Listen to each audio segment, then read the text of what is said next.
Welcome, welcome, welcome to We Are Soccer, the greatest soccer show this side of the internet. All right, lots of soccer to get to. Thank you for joining us. Very much appreciate it. Do me a favor, give us a like, give us a share, give us a whatever, a comment. Ask questions, we're here to answer. Big shout out to some of our friends, Next Level Training and Soccer World. They have helped put the show together. So big shout out to those guys. Very much appreciate it. All right, what's going on in today's show? Man United back on track. Were they ever off track? We'll talk about it. Gerrard is out at Villa. Steven Gerrard, with a terrible record at Aston Villa, was fired after losing at Fulham. They didn't even wait to get back to the training ground. They fired him before the team even got on the team bus. Union Berlin slip up. Marsch in trouble at Leeds. Ooh, not looking good. We'll talk about his time there and how soon the axe could come. Congratulations to Michigan State women's soccer team is in order. We'll talk about that as well. El Traffico, that's LAFC versus LA Galaxy. What a game this past week. Fabulous game. Do not tell me the MLS isn't entertaining. That game right there was stunning. I had a hell of a time watching that. UCL, the Champions League, to be played outside of Europe coming up in the next year or two. Is this a good idea or a bad idea? We'll talk. You tell us. MLS Bracket Challenge. The three of us here, We Are Soccer, have done a little bracket challenge. We'll tell you who's winning. It's not me. Piss off, Nate. Yeah, exactly. Piss off, Nate. All right, lots to get to. Also, Man United and Chelsea. What a game there. Christian Pulisic again didn't start, but he did come on. And so we got a few other little things we're going to play around with and talk with. Again, guys, if you're online, jump into the comments. Let us know what you want us to talk about. Ask questions. Feel free. We love to read out those comments. All right, we got the boys, the kids table over there with Nate and Brooks. Let's see how they're doing. Nate. Nate. What? What the hell? What the hell's going on there, Nate? What are you doing, man? What is this? So, I was at a bar the other day, and I saw Aviation Gin, and I was like, hey, Wrexham, Deadpool, sure, why not, right?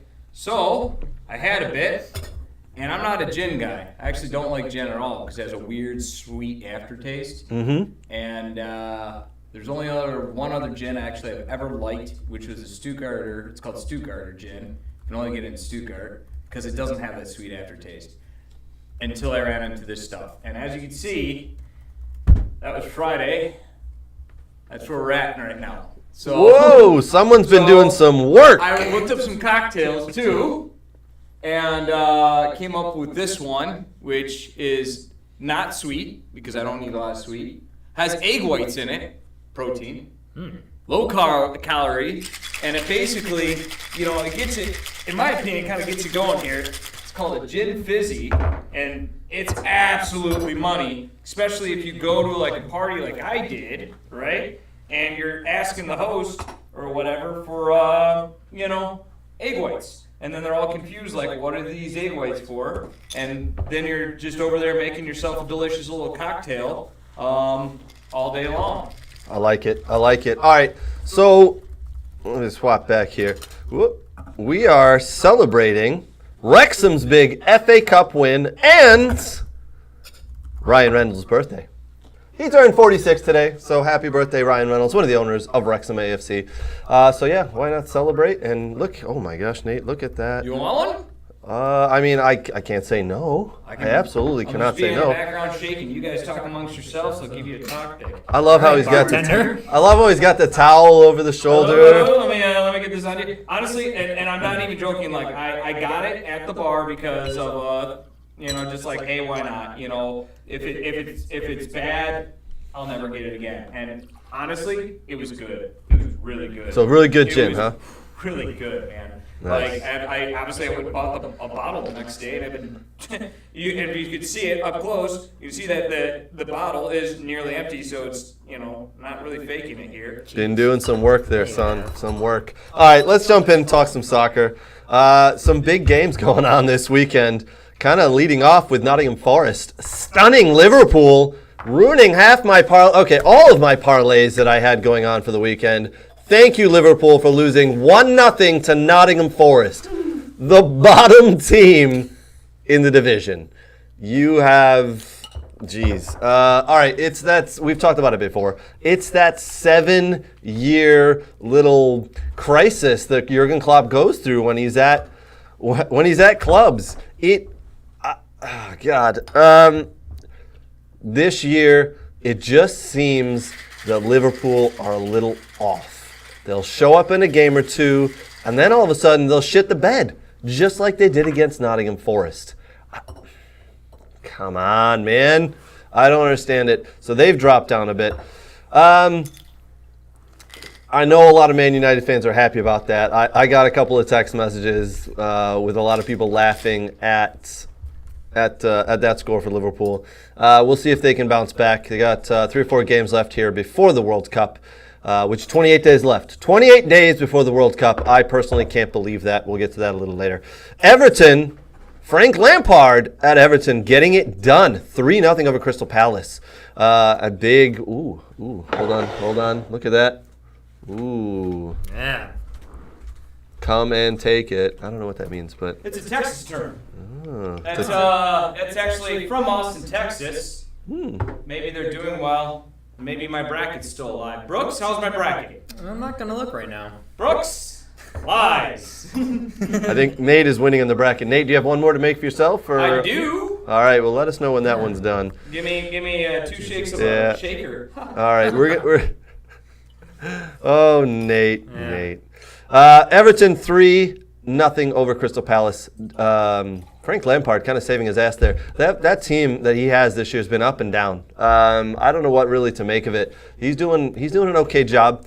Everton scoring a lot of goals, even though they sold their top goal scorer from last year, Richarlison, to Spurs. Getting the job done. I did not see that one coming. I thought Crystal Palace would actually pull out a victory there or draw. I bet on the draw. Didn't happen. Congratulations, Everton. And death, taxes, and Erling Haaland scoring at home. Those are the 3 things in life we can all count on. Erling Haaland scores again. Man City 3, Brighton Hove Albion 1. Man City just doing what Man City do. Really entertaining game. I will say that I thought it was awesome the way they moved the ball around. Man City doing what they do. Brighton Hove Albion came out and gave it a game. I think they sat in for a little bit, got scored on, and then they came out and started to play. In the second half, they got a goal and made a game of it. It looked like they could actually get another one and really put some pressure on Man City, but nope. Kevin De Bruyne, so smooth. What a peach of a goal he scored, put that game away. The man is money. Absolutely money. Love it. Again, we'll say it, the 3 things in life that you can count on right now: death, taxes, and Erling Haaland scoring at home. Big game from Saturday. Chelsea won. Manchester United won.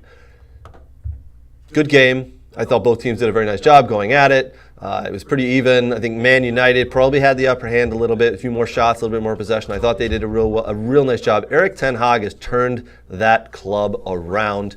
It took a little bit of time. They suffered some losses. We know the 4-0 loss to Brentford, but he's really turned that club around. I think what they're doing is as we've known, they're pushing Ronaldo down the bench, right? And now he wasn't even on the bench for that game after his little petulance that he's been going through. Ronaldo being Ronaldo. We all said it in this room last year. The club should never have signed him. It was a mistake. But he did go on to score 18 goals for them last year and save them in a lot of games. But again, to the detriment of some of the younger players, I feel. Looks like Rafael Varane has suffered an injury. I'm hearing today that it's a lesion of his hamstring, a small lesion on the hamstring. He'll be out for 3 to 4 weeks. He will not play for Man United again before the World Cup. They're saying right now that if he goes to the World Cup with France, he's going to miss the first game, and I believe they play against Australia. But he could be back after that. We can delve into that a little later. Should you take a player who's injured to the World Cup? We'll talk about it. He gets added to the list of players who now miss out. I think it'd be a good discussion, boys, to have about players who are missing out on the World Cup. Is it because of the World Cup, the timing of it, the amount of soccer these guys have played? They all played this summer in the Nations League, which we all know is garbage, but they played. Now they're jumping into their club season. I think it's 100% your compressed, janky schedule that you're doing right now to these people. Yeah. 100%. That they're not used to, that their bodies weren't conditioned to doing. Yeah. You know, it's athletes run on a fine-tuned wire, and then you start doing that, you know, and this was even my point of the teams with the most players going to the World Cup are going to be the ones that are going to be the ones that suffer. One of the ones that are healthiest, obviously, Right. you know. Right. If you're top of the table or running competition in the table and you lose your whole team to the World Cup, those are the teams that are gonna be struggling when they come back because of this stuff. Absolutely. Because it's not going to get better. It's going to get worse. Yep. It's going to get worse. Agreed 100%. All right, Nate, it looks like all three of us have, what are we calling this? What is this? Actually, it's called a gin fizzy. A gin fizzy. This is a 1930s Prohibition drink, and personally, I'm all for bringing Prohibition back if we can get more delicious drinks like this. There has not been, like, every gin drink I looked up was like Prohibition era, Prohibition era, Prohibition, and like I can't think of a good drink that's come about. So we need to outlaw our alcohol for a little while. So we can come up with better all right, recipes. So you can come up with some better. That's why you have mixologists to think of those. You heard it here first. Nate wants to ban alcohol. Okay, now You go ahead. He can be found on Instagram at Nate Janulis. I think that's his handle. And you know what? NateJanulis@hotmail.com. No. Send him emails because he wants to ban alcohol. No, but honestly, another recipe, even just with this stuff, is just simple soda water and this, and that's it, and a lime or a lemon. So you don't have to be a mixologist, and this wasn't hard to. No. My dumbass figured out how to do this in like an evening. You can. So it's. And like I said, I'm over at a Halloween party the other day, and I'm literally going, "Hey, Ralph, do you got an egg?" He's like, "An egg? Yeah, sure, I got an egg." I'm like, "Sweet," and I brought all the other stuff. Wait. You partied with Ralph? Yeah. Hey, shout out to Ralph. Yeah. So then I'm over there pouring eggs in. People are looking over my shoulder. What are you doing? You know, I'm just like, it's a drink, it's a gin, and I'll make you one. And then all of a sudden, like, it's a conversation starter. And I feel cool. I like it. All right, I like it. You're Actually, that all right. guy, just like you give him food and we should put you on Chopped. Yeah. Yeah. We should Oh, put I his like name in on Chopped for the Food You should Network see to the see how stuff he I do in does. my kitchen, man. Yeah. I'm a kitchen. I am basically Red Skull in the Infinity War. I make food for others of which I cannot eat myself. So Yes. I like, if you remember the movie, he's watching over the diamond. He goes, or the Infinity Stones. He goes, I watch over the possession that I can't have myself. It's basically how I am with food. Made my daughter a breakfast burger, bacon, cheese, stuffed cheese inside, Now I'm egg on hungry. top, and maple syrup. You're Oh, welcome. maybe we should go to Nate's for breakfast. Come one on. night. Seriously, baby. I'm just going to live at Nate's house because now I'm Yeah. really hungry. All right, boys. Well, thanks. What is this called? Gin fizzy? Gin fizzy. Well, Nate, thank you. Cheers. Cheers, boys. Yes. Roasts. That's actually really good. Yeah. That's actually really good. We may have to, at some point, Nate, we may have to tell everybody what's in it, how to make it, and all this stuff. I'll tell We will- everyone We what. may have to put up into the description of what we're drinking here and put the recipe in there because, low guys, you should calorie. drink along with this. This is really good. It's low calorie, and you got egg whites in there. You got a bit of protein. It's practically like it's like you're eating healthy right now, Greg. That's unusual for me because I had McDonald's earlier. Yeah, but this is counterbalancing it. Now, Yeah. now is that Ryan Reynolds over there, Brooks? I can't. Did he come on the show? Oh no, that's Craig. I'm sorry. Hey. Hey, I like where That that's was Ryan going. Reynolds Yeah. because he's so buff. So buff. All right, let's jump back and talk about some soccer. All right, Aston Villa lost Thursday 4-0 to Fulham at Fulham. We found out that one of the owners of Aston Villa was at the game in a box, and in the second half, he walked out of the box and made the decision he was going to sack Steven Gerrard. Steven Gerrard came off the field after the game, gave his press interview, 3 questions, very quickly, and then was whisked away. We are hearing that Fulham were kind enough to loan us or give us a meeting room where the sack happened, and now Steven Gerrard walks away with £10 million because that's what was left on his contract. He signed a 3-year contract 1 year ago. Listen, before he even got on the team bus to go home, he had figured out that he was gone. He was gone. He rode the bus home with the team. When they got back to the training ground, he got off the team. He addressed the team, told them what had happened. Obviously, at that point, it had been the media. They knew. But he said his goodbyes and then was off. It is very telling that I believe there was only 2 or 3 Villa players who came out on social media and thanked him for his time and said kind words. Nobody else said anything. So usually when a manager gets sacked, the players all come out and say something respectful and very nice, thanks for the hard work and all this good stuff. That did not happen. A very telling thing that the Villa players didn't do that. There was 2 of them, I believe. Cash and Martinez came out and said something. He's out. Now we have a caretaker manager. By the way, the rest of Steven Gerrard's staff is gone as well. Steven Gerrard and 5 of his backroom staff are gone. So now we've got youth coaches and a caretaker manager in charge. And Villa had to take on Brentford today. And all they did was win 4-0. They were up 3-0 in the first 13 minutes. Villa came out and played. They looked like they were having fun. They weren't being held back. Dropped John McGinn right off the bat. The captain dropped Jalen Ramsey. And all of a sudden, Villa's flying. I don't know what to tell you. It looked like Brentford were off a little bit. I will say that. It looked like they were just not at the races today while Villa were. And the crowd at Villa Park were, that was on fire. That was absolutely on fire, Villa Park today. It is one of the best stadiums in the world to be at when Villa Park is rocking like that and the fans are behind. Brentford weren't quite there, and it showed really quickly. Villa ran away with this one 4-0, so congratulations there. I do want to say that for a couple of people who texted me and said, I can't believe Villa got rid of him. Maybe it's a little too soon. You need to give him a little bit more time. Gerrard won 13 of the 40 games he was in charge. 13 games he won out of 40. Over the last 22 Premier League games, he managed just 4 wins. So I don't think anybody has any room to stand on if you say, you give him a little bit more time, maybe it's a little too early. No. 13 out of 40 is what he won. He had a terrible record. Again, it looked like the players were not enjoying themselves. It looked like there was a lot of just unhappiness at the club because of what Steven Gerrard brought. So, you know what? You're out. You couldn't do it. Next up, I don't know who's coming up next. I do want Pochettino, but I don't think it's going to happen. He's not going to I don't want to say it, lower his standards to come to Villa because we're not a Champions League team. We're not even in Europe at any point. So I think Pochettino's going to Stuttgart.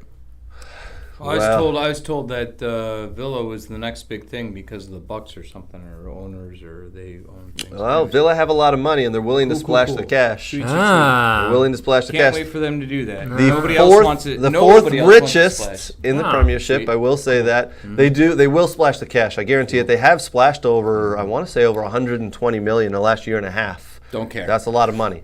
So there's a formula that I think that has basically gotten there, and I think they're behind.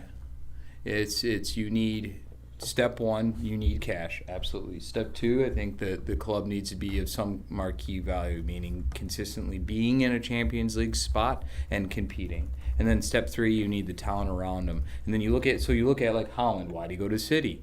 Well, Pep, talent around them, and they're going to win the title. Simple as that. Mm-hmm. And until you get there, and build that foundation and then start being competitive, you are operating behind. United, going back to that, they're not back. So this idea, whatever the Stuttgart fans that live in your head that just who are these people anyways that tell you that United are back, Craig? Because I don't know them. I don't think they're back, and I don't think real fans should think they're back until you actually, they look good. And you know what? They're 2-1-1 and playing the top 4 teams. Good for you. But you still have to do something. And now, and not totally going back there, I will say I do like what Teg is doing. That's not a knock on him. And I think the good thing, if you look at the guys he brought in, even despite some of the criticism of bringing in some of those guys and the money he paid or how late he brought them in and, they are performing. They are now the players that are doing good. So from a talent perspective of what he's bringing in, that's got to make you feel good as a fan. The problem here with Villa is there are several other clubs that don't want to lose that top spot. There's several other clubs that are going to spend that money. There's several other clubs that are already doing well. And this is kind of, not to go and rip open Band-Aids and sore wounds and stuff like that. This is why I said Grealish was going to leave long ago. Because Villa can't provide him what he wanted at the time. Again, not to rub noses in. I'm just using that as an example. Until you get there consistently, Absolutely. That's the problem. So, but I don't get the Grealish move. Hold on. Okay. Now go back fine. to that. Yeah, Okay. wait. I also hate the sacking of the manager. I hate symbolic sackings. So what's your fucking plan? Like, who you bringing in? Now what? Cool, you got rid of the manager. Yeah, you won a game. Ooh, it's called new manager bounce. Happens all the time. Look, Stuttgart did twice and then got dump trucked by Dortmund. We'll talk about that later. This is why I didn't like the firing of Jurgen Klinsmann. Not because I think he was some great coach, because they had no plan. This is why I didn't like the firing of my coach in Stuttgart, because you have no plan. This is why if I were you, I wouldn't be happy with the firing of Lang. But what is your plan? What are you bringing? You don't have anything. You should have formulated this and started working on this when it was going south, to say, if it keeps going south, here's our plan, and have it put in place right away. Nobody knows what the plan is. Guess what? And we'll talk about it later. Stuttgart has no plan. And many teams do this. They fire their manager. It's like this great symbolic thing. They're like, oh, we're not going to take it anymore. Well, who's going to run the team? Some dude. And like you just said, all the staff's gone now? Cool. Yep. You got a ship without a rudder. Awesome. It's why I didn't like the firing of Ole as well. Not because I thought Ole was this great guy. What's the plan? Oh, we're going to bring in Frank Ragnar. That does nothing for you. It does nothing for you.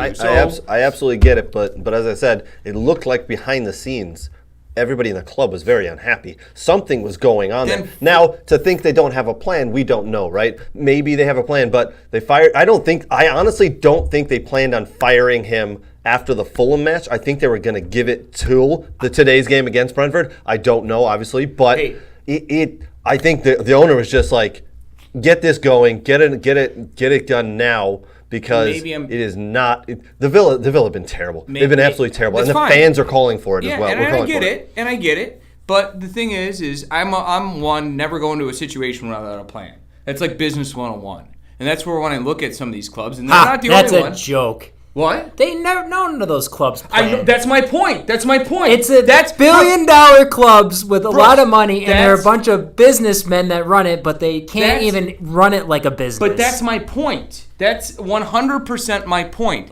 And it's not just Villa, and hopefully every club across the whole world. They do this without a plan, and that's what I hate. National teams, club teams, they have no plan. They sack whoever's in charge, and then it's like, oh, it's autopilot for a few weeks. Then they grab someone, and then it's like on the back end they figure it out. You could have figured this out in the front end. You could have figured this out when it started going south, and that's it. We're in agreement. That's my point. There is no freaking plan, but they should have had one. Correct, but you also have to look at at as well that when you fire a manager, how many open managerial are there guys just in the waiting? Let's be honest, that you want. Maybe there's an assistant coach, but it's not very much like that. Like MLS does that. You can pull an assistant coach into a job for a new head coaching. That doesn't happen very often in the EPL. I mean, I think Mikel Arteta was an exception with the top assistant coach moving into the Arsenal job. Usually you're finding another guy that's been at the helm, or he's got a Sam Allardyce or a Tony Pulis to come and save your ass. There's not a lot of proven managers who can manage don't get chances. Premiership. They can't because clubs like Villa, they're not a high-end club, they're not a low-end club, they're a mid-table club, and they need help getting to that next level. And they're banking on that next manager to take them to the next level. There's not a lot of guys out there right now. They're all either in positions because they're very successful at what they're doing, or they're out of work because they were sacked at their previous job. So, I mean, it is a tough thing to do. I find it funny. And it's very tough. It sucks all around. Yes. I find it funny, though, in Europe that it's harder to find a good replacement manager than you just find it, and there's better caretaker managers that get you through the season. It's like it's the Band-Aid that you put on your arm just so it stops the bleeding. Right. There's more of those guys in Europe, so-called terrific, great coaches that sit on all these staffs. Apparently, there isn't the guys like that, or am I misreading the room here? No, I don't think I'm not. You're not misreading it. I don't think I'm not. There's so much talk for how good the European coaches are, and if they were, there'd be assistants in waiting, and you'd be talking to them, and you'd be like, "Hey, come on and join our club." See, and that my thing is that's my point. I think there are a bunch rolling around. Okay. I think there are good coaches flowing around. You see it happen all the time. You see them replaced all the time.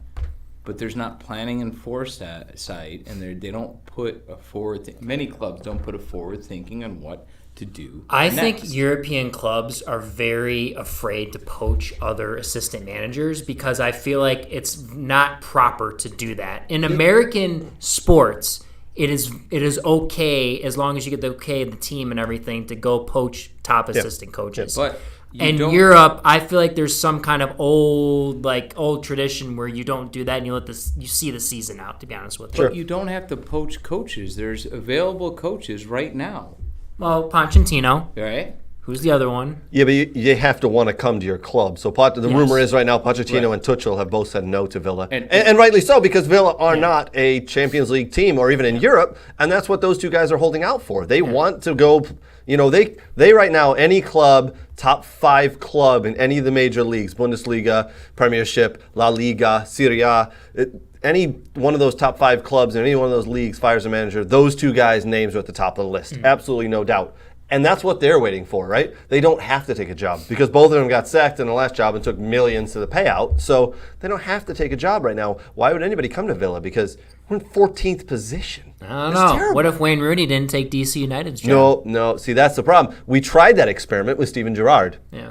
He's not proven. He's definitely not proven. Fair enough. So, I mean, I honestly think that they were gonna. This year is a lot different than the years past. We have to admit that. There's a fucking month break in the season, right? World Cup break, it's coming up. It's 28 days away. So you can fire a manager in the next couple of weeks and realize that you're going to have a month to get that process underway and get it sorted and get that manager in. Maybe Villa were hoping to make it to the World Cup break and then fire him if it wasn't going well and then start the process. But from what I understand is the owner, who's spent hundreds of millions on millions, hundreds and hundreds of millions of pounds, is not happy. He must have heard something was going on in the background and decided, you know what? Okay, I'm done. So He's again, out. how much of this is emotion versus logical thought? And that's my point. Well, okay. I will say, to your point, the man who sacked him are worth billions of dollars. Sweet. Doesn't mean they're smart. It doesn't mean they know shit about the game. It doesn't mean they're smart, but it means they made the right business decisions at some point in their life. So I'm assuming they got business lucky. decisions don't translate to sporting decisions. Boom. It's so different. This isn't sports anymore. These are businesses. These aren't sports. This is business, and he needs a manager who can lead. No, it's 100% both. It is, but it isn't, in my opinion. And you see this a lot with MLS teams and guys that keep fucking up and can't get it right the first time, the second time, the third time. They trust these so-called experts that come over from Europe that gain their trust, and they can't see the bullshit and lies that come through these guys that come over from Europe because they think they have all the answers, and they need MLS to find someone because they're not connected in the game or they don't find the person.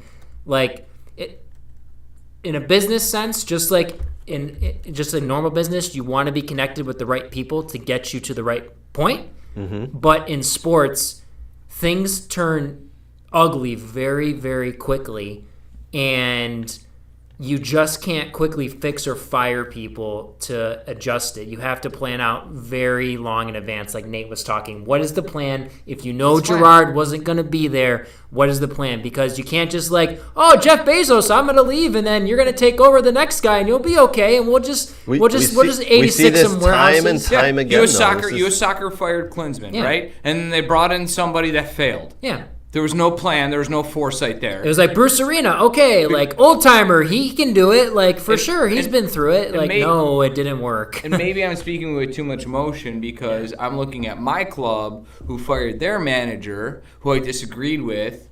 They should have waited to the end of the year. And we've had those conversations before. And yeah, they did good for 2 games. And I'm going, new manager bounce. They've apparently been shopping around. They can't get people to come there. Yeah. They've had people reject it, and it's like, you didn't sort this out beforehand. Yeah. And then they played Dortmund and got bone crushed. Yeah. Which the 2 wins that they got, I could have predicted those to happen. Sure. I said they would. Yeah. And the loss against Dortmund, I could have predicted that happening. Yep. So what have you gained? You're going nowhere. Yep. And it's just, okay, if it's maybe a bad situation, a toxic environment, one thing, but sometimes it's not. With sports, and I know this from the work I've been in, and I've talked to guys that are in front offices of MLS teams and whatnot, you have to look and I know business, you look a couple years down the line, but you really have to know what does your franchise look like 3-4 years down the line. Absolutely. Who are the guys you're going to keep? Who are the guys you don't want? If there's a coach that's gone, who do you want? How do you want to incorporate your academy players into the first team? Do you want to go more domestic? Do you want to go more international? How much money do we have to spend? If we grow as a club, are we able to spend more money on top international young players? So there is so much you have to consider that you can't just crunch numbers for. Mm-hmm. That's the problem with businesses. Oh, yeah. It's I'm just going to crunch numbers and this is what our projections are. Fuck no. That's not even close to what everyone loves stats in the business world. And hey, I work in finance, man. I've talked to people that work in analytical, financial research. They live and die about those numbers. They get boners looking at those numbers that tell you. But I'll tell you from sports, numbers are good, but they don't tell you the truth about everything, Absolutely, 100% agree. Well, it's going to be an interesting time for Villa coming up. I don't think they'll appoint a manager before the World Cup. There's 3 or 4 games before that, so we will see what happens. We'll keep our eyes on that. Another manager who is in trouble, and I'm surprised based on the way clubs sack managers, is Jesse Marsch. Not good as they lose to Fulham today. In the 23 matches, Jesse Marsch has been the head coach, the manager of Leeds. He's won 6. Won 6, drawn 6, 11 losses. Goals for, 26. Goals against, 37. Not good for Jesse Marsch. It is.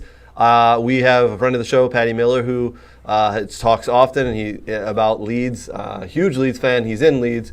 Loves Leeds. Goes to all the games.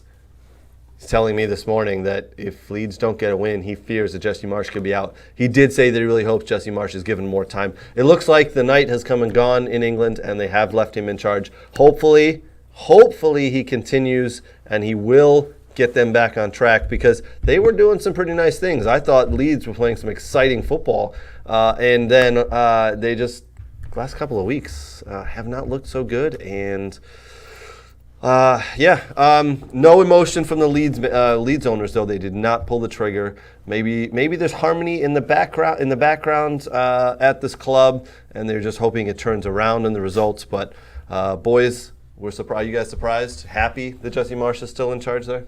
I'm happy he's in charge, kind of, in the fact that he's an American coach, and I root for Americans overseas, and I like him and think he's nice. Am I surprised? Nope. I saw this as a bad idea from the get-go. I saw this as failing upwards. I was surprised that he was hired at Leeds. He did really bad in Leipzig and was canned there. And then they brought in a new coach and started doing really, really well. So, it wasn't the team, it was him. Hate to say that. And yeah, sometimes coaches, the environment counts and maybe there were some other circumstances there. But to me, he didn't prove anything in a Leipzig system of which he came from to warrant him to be successful moving up to the Premier League. This is the only system he knows, and because it's the only system you know, you're fucked. Because if you can't adjust to different, like, it's like, oh, I need these certain players. Like, you know, it sucked that he lost Rafinha to Barcelona. I mean, that was a huge loss anyway. Yeah, they were definitely hoping to hang on to Rafinha. They were, but like you're fucked. Happens. Like this is the only pressing system you know how to run. You've run it in Red Bull, Salzburg, and Leipzig. Yep. You were successful at 2 of them. You shit the bed at the third one. No, he was successful in Salzburg. He shit the bed at Leipzig. He's good in Red Bull. He was not good in Leipzig. No, He was fired in Leipzig. New York Red Bull. Oh, New York. Yes. Sorry. Yes, he was good in New York and MLS. He was good at Salzburg, and then he jumped up to a harder league and got figured out real quick and got dump trucked, and then went, oh, I'm going to go and do a tougher league. And I don't understand. I never understood the hiring from the get-go. Yeah. This was always going to be a tough hire. It was always going to be a struggle. It was a big surprise that Leeds dumped Bielsa and brought him in. I mean, I think Bielsa was hoping to be there for another year or two, but he was struggling. And Marsch that new manager bounce did help with him, and he got a couple wins. But again, the record of 6 wins out of 23, it's just not good enough. And Nate, you're right. I think you called this way back when and said this might not work out well. Jesse Marsch just he's not a European coach. And I know you want to, he'll tell you he is, and he'll tell you what, everything. He's just not. Like, if Berhalter got sacked for the national team, I don't want Jesse Marsch coaching that That's team. the rumor. That's the other rumor that's coming around. Like, and now that's not going to happen before the World Cup, obviously. Yeah. I think it's going to depend on how they do in the World Cup. If they dump out in the first round, obviously, if they don't make it through the round robin, it could be Berhalter could find his way out real quick. But yeah, I don't think that. I think that's just the press talking, right? To me, if you're a one-system coach or people can read what you do, and I think this is Ten Hag at Man United. This is very much Jesse Marsch. This is why Bielsa only lasts so long. And this is why guys like Pep Guardiola, Jurgen Klopp, and a bunch of other guys, because they adjust and they can switch things up a bit, that's why they survive and they have good careers. Right. If you can't adjust and switch and play different styles from time to time and just kind of deal with the players that you have, why are you even a big-time coach? Like, why are you coaching a big-time league? Did you just put Ten Hag and Jesse Marsch on the same level? Yes. Okay, I'm going to agree to disagree with that one. All right. Explain, Nate. I'd love to hear your thinking on this one. Okay. Name where Ten Hag failed. I think he's failing at Manchester United. No, he is not. Manchester United was not a top 4 or 5 team walking into the season. Have they played better soccer? Have they been better since? Yes, they have. 100% have. And they're still not a top. They're a striker away from actually competing in the top 4. That's what everyone always says. I'm a striker away from competing. That's the big thing. That's why you pay so much money for a guy who can score goals. But I don't disagree with Nate. Prove me wrong. They're 2-1-1 with the top 4 teams. They're 2-1-1. With everything that I've seen from Ten Hag, and he was successful at Ajax, I'm not gonna. But in a league where Ajax is always dominating, besides Feyenoord, right? But he's also very successful in the Champions League. Yes. Not where Ajax normally dominates with the squad they had. True. And the players he brought in are absolutely been money for that team. I mean, I don't think Scott McTominay is that bad. I think he can do something for you. And Casemiro has been playing way better than him. He has. And so the players he brought in, the center back that everyone criticized that he brought in has been absolute money in the league. Yep. No, not Varane. Martiz. Oh, Martiz. Yeah, because of his height, he's been absolutely money in the league. The reason why I pigeonhole Ten Hag and also like Ronald Koeman into the thing, because they play their Dutch style football, which everyone knows about, you know what I mean? And you're a guy like Pep Guardiola and I know the concepts of Dutch football, incorporated in Pep Guardiola's style, same with Jurgen Klopp. I mean, all these styles get incorporated in everyone just because of the history and everything of them. To me, though, between a good coach and a great coach is their ability to adjust. and he does adjust, and I think he has adjusted in several games when he plays.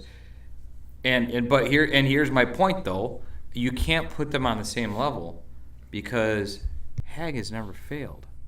And that was my point. Marsch went into Leipzig. I put them into the category of very much their simplistic system where they don't adjust enough. Well, in my opinion, and time will tell with Hag. Yes. We'll see, and that's why I say United's not there yet. I don't consider them there. But United are getting back on track, are they not? They're getting back to the way winning ways. I don't know because it's not the end of the season. We can have this conversation at the end of the season.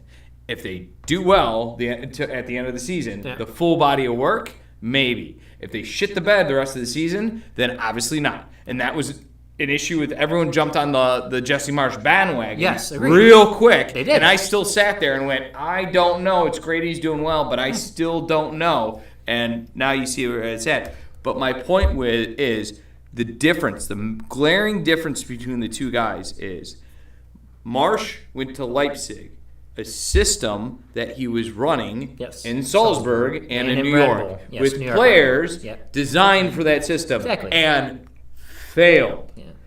Hag went into, help me out. Ajax, thank you.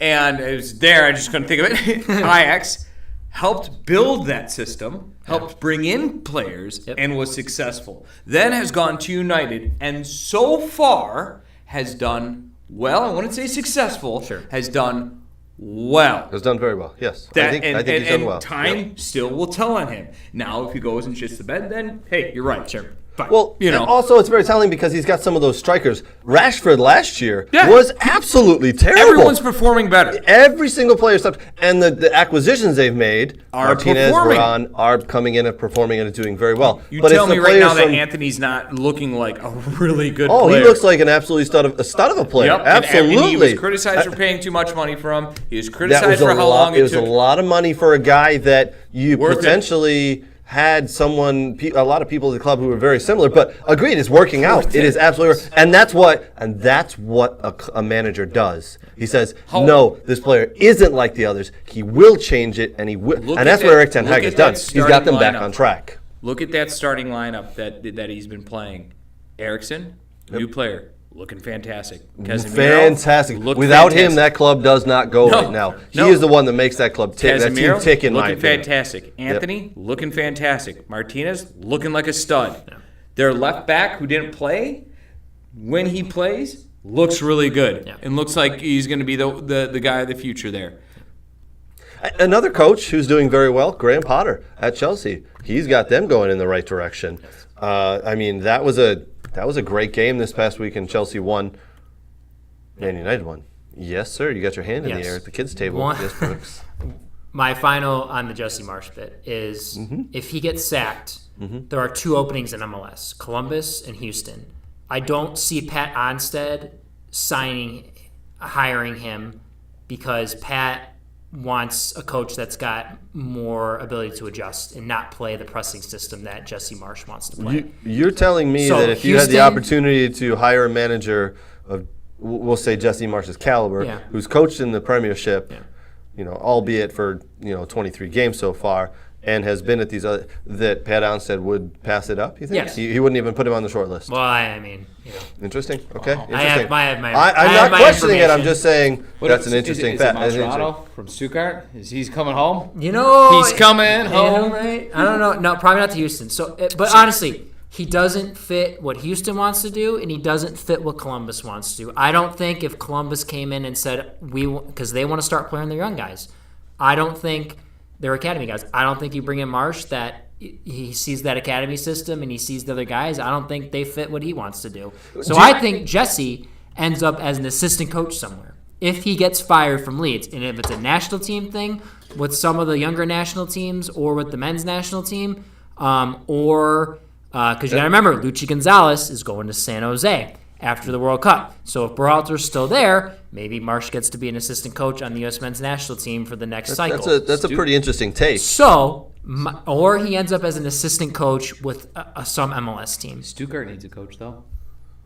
I don't think they do. Beggars. Do you want him as Beggars can't be Do you want choosers. Jesse Marsch? Do you want Jesse Marsch? Beggars can't be choosers. There's been literally 4 want or them to 5 go coaches. press? I don't care. 4 or 5 coaches are just like, nah. Assistants are rejecting the job. Okay. Yeah. Let me ask you a question, guys. All right, Villa sacked Gerrard real quick, right? Villa sacked Gerrard. He's gone. So there's an opening in the Premiership. Drive to Columbus. There you go. Jesse Marsch to Villa.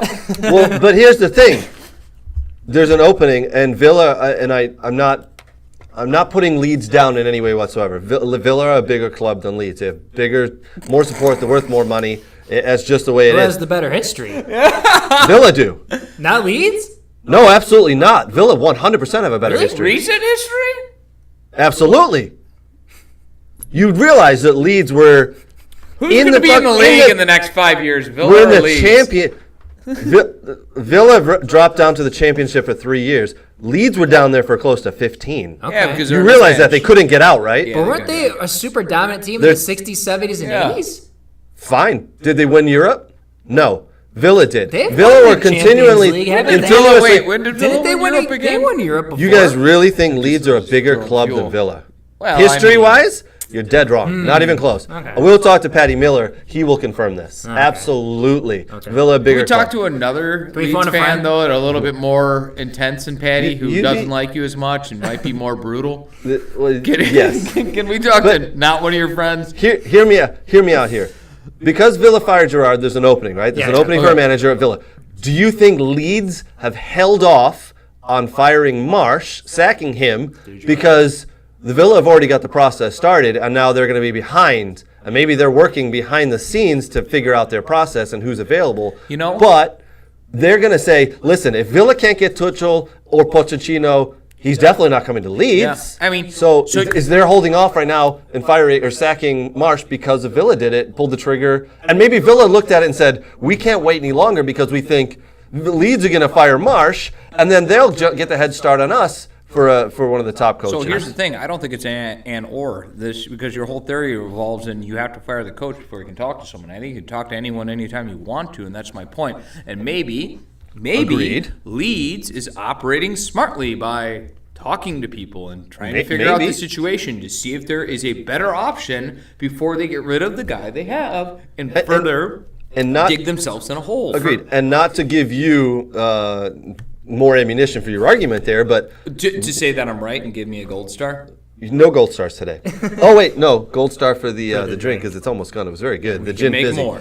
But we have a 5-minute break. when Bielsa was still in charge, they started the process of talking to Marsch. They had meetings in London with Marsch before Bielsa was gone. So they started that process early. Foresight, But they also knew that Bielsa, with the way he works his contracts, though, they had to start to do that because is true. his starts like the day before the next day of the Yeah. Premier League. So they he had does, to do that. Bielsa does 1 year contracts. He always has and always will. And that's just the way he does For things. Leeds, I just think a coach looks at this roster and they're like, it's not really attractive. It's absolutely not attractive You at got all. Patrick Bumford, who we'll Yeah, call him, who's Bumford, not yeah. scoring goals. I mean, they've said he's missed a ton of chances. He needed to convert. Do they love Aronson? I don't know. everyone. a lot of loves How dare you? No, Aronson but and a lot Adams of work European- hard. They're hard workers. That's great. Is that going to Tuchel translate to didn't goals like in the Pulisic, Premiership? so No. what's that going to say about a European coach that doesn't like Tyler Adams or Brandon Aronson? Bring an American. I'm just saying though, like you look at the roster and it's like who do they love and who and do they see this as a blow up project? You know what I mean? That's the tough part. I absolutely 100% agree. It's an interesting conversation. We keep going. Nate, did you want to? Yeah, I was going to say a few chats to throw in there. Mike here, my system coach is frustrating. That's our Gray talking about Bullhalter in the U.S. I agree with you, Mike. When it comes to national teams, I disagree. When it comes to club teams, because you can buy players. Well, if you're clubs big are enough. fine for Is systems. that Yes. is that Mr. Mike Tyson? No, it's Mike. Mike I Baldaroda. scrolled that upwards. Mike B? I scrolled Yep, upwards. Sorry, Mike B. Pablo, who I just saw earlier and helped secure those Gatorades. Though not a United fan, I do love hearing English fans chant Argentina, Argentina. England fans don't care. What I country don't you're like So hearing winning. England fans chant Argentina, Argentina. But whatever. Deal with it. Although we do have an Argentinian keeper at Villa, so I can't argue there. Steve says LCFC needs a break. They could use the rest of the year off.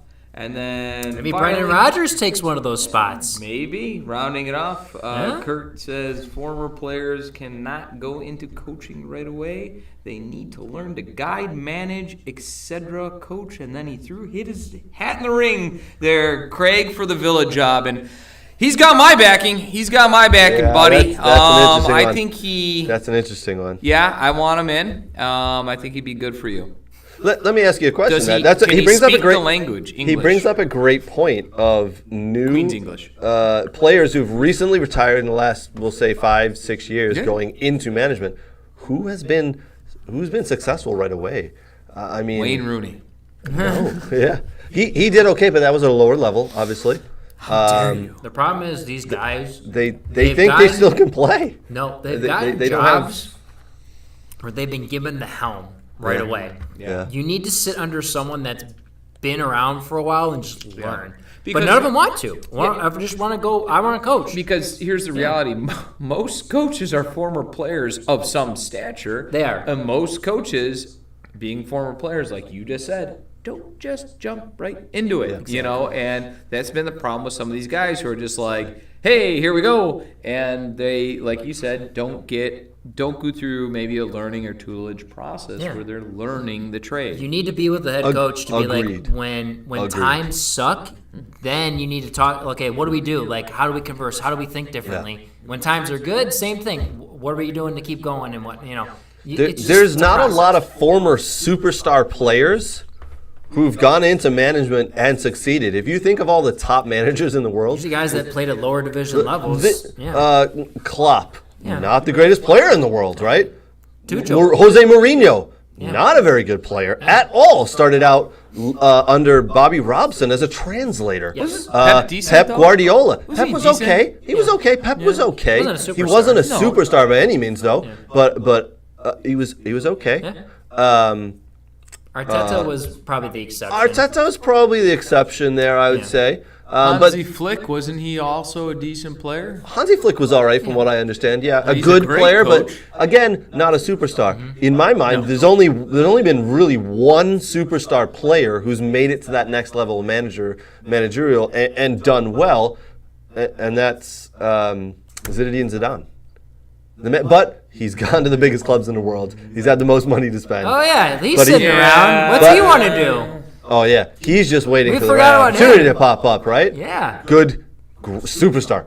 He's got to be But one of look the at- top 10 you know what's players funny? ever jumped into manage. And I think his stat was like he won a trophy every 123 days or something. That silly doesn't like that. count, though. That's like you playing someone in FIFA and selecting the best team and taunting it as your record. You still got to Xavi win. hasn't done well. You still got to jump in and do the job, and he did the job and won trophies galore. Yeah.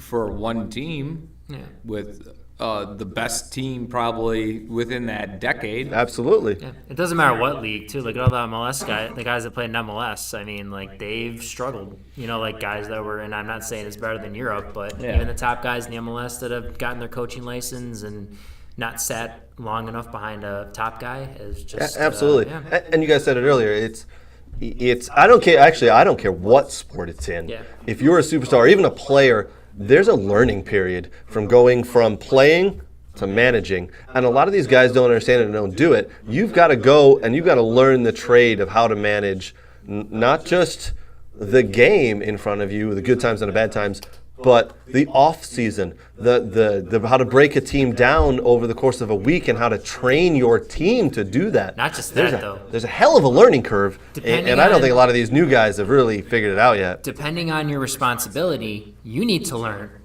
how contracts work.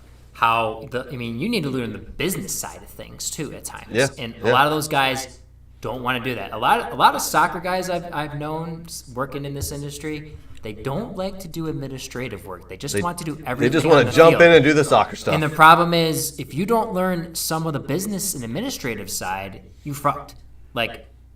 Yeah, you're- Every which way you are, because you have to learn how to do something on the business Yeah. side in order to understand how certain things work to get the players that you need Agreed. and everything. on Agreed. the field.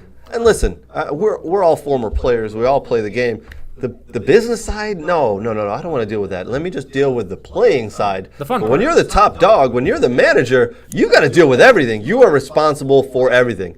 press, media, games, preparing players, meals. You've got to have an eye on everything. So I agree. I just want to read off before we head to the break here, folks. I just want to read off some of the scores that happened today in the Premiership. Southampton won and Arsenal won. So Arsenal slip up. Is this the start of a little slide for them?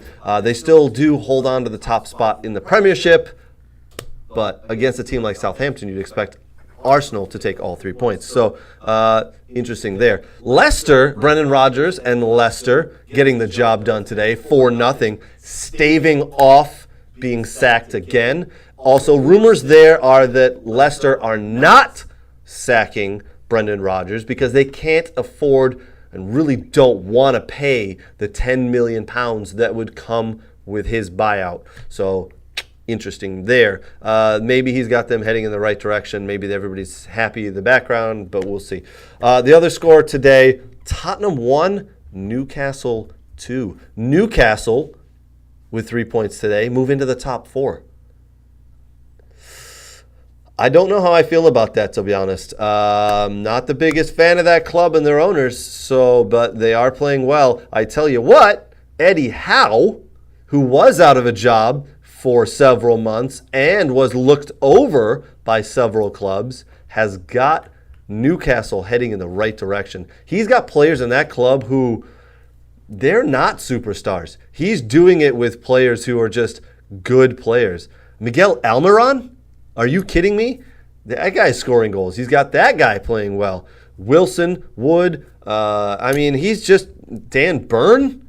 These are not superstars of the Premiership. Eddie Howe is doing a managerial wonderkind this season as he has Newcastle into the top 4. He's doing very well, so good for them. Why don't we quickly put up the EPL table right now? Arsenal leading the way, and first Man City in second there, 2 points behind. Man City, plus 25 goal difference. That's absolutely crazy. Tottenham in third. They slipped up today to Newcastle, who are now into fourth on 21 points. Chelsea in fifth. They're only in fifth due to goal difference. They're being bested by Newcastle by 2. Man United in 6 at 20 points. Again, maybe back on track. We'll see. As Nate said, time will tell. Out of the 11 matches that United have played, they've won 6, drawn 2, lost 3. And it's interesting to note that their goal difference right now is actually 0. So very interesting there for Man United. Fulham, 6 points in the last 3 days, beating Villa and then beating Leeds today. They're up into 7th. That's actually really well done by a newly promoted team there. Liverpool, as we talked about, dropping points this past week to lowly Nottingham Forest. They're down in 8th with 16. I'd be interested to know how the Liverpool fans are feeling right now, especially with Klopp and not doing very well. And Brooks's Brighton Hove Albion Seagulls in 9th on 15 points. They just keep ticking along, though. They'll find a way to get more points. Brentford up to 10th with 14 points. Everton in 11th after they won today. Very nice. Crystal Palace, 12th. Bournemouth in 13th. Villa, 14th with 12 points. And down at the bottom of the table, Nottingham Forest on 9. They're only bottom because of goal difference. Wolves and Leeds ahead of them, all with 9 points there, the bottom 3. And the biggest surprise so far for me this year is West Ham, down in 17th with only 11 points. Played 11 games and only 3 wins. They did not do a very good job in the offseason bringing in reinforcements. All right, guys, that'll run us up for the first hour. We will be back shortly in a couple of minutes after we refill our drinks. Enjoy. We'll be back soon.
All right, guys, welcome back as Nate pours me another gin fizzy.